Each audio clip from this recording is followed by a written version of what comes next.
एक बार की बात है, एक हरे भरे जंगल में एक नन्हा खरगोश गोलू रहता था। गोलू बहुत समझदार था और हमेशा जंगल में घूमते हुए नई चीजें सीखता रहता था। एक सुबह गोलू अपनी छोटी छोटी टांगों से उछलता कूदता जंगल के किनारे पहुंचा। वहां उसे एक झरना दिखा जो इंद्रधनुषी रंगों से चमक रहा था। वाह, कितना सुंदर झरना है, गोलू खुशी से बोला।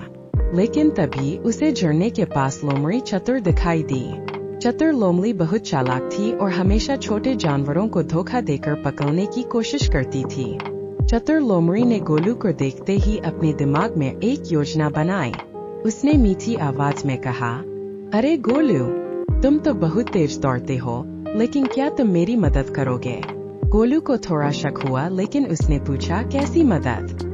चतुर लोमड़ी ने गंभीर चेहरा बनाते हुए कहा, इस झरने के पार एक बहुत ही स्वादिष्ट गाजर का बाग है। मैं तो वहां तक नहीं जा सकती, लेकिन अगर तुम मुझे वहां से कुछ गाजर ला दो, तो मैं तुम्हें एक रहस्य बताऊंगी।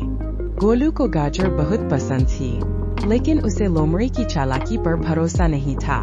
उसने सोचा, क्या ये सच बोल रही है या मुझे फंसाने की कोशिश कर रही है?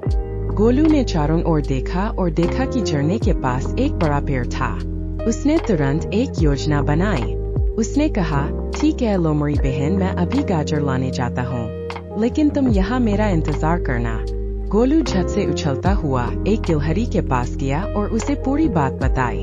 गिलहरी समझ गई कि लोमड़ी कोई चालाकी कर रही है। उसने कहा, गोलू, हमें इसे सबक सिखाना होगा। गोलू और गिलहरी ने मिलकर योजना बनाई। गिलहरी पास के मधुमक्खियों के छत्ते के पास गई और उसे हिला दिया। गुस्साई मधुमक्खियां उड़कर आईं और लोमड़ी के चारों ओर भिनभिनाने लगीं। लोमड़ी डर के मारे इधर उधर भागने लगी और बोली, बचाओ, बचाओ।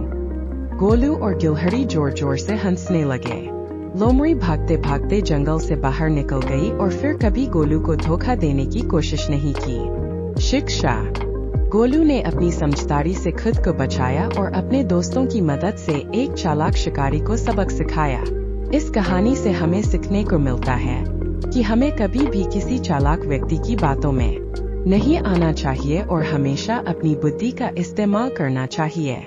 बुद्धिमानी से हर मुश्किल का हल निकाला जा सकता है।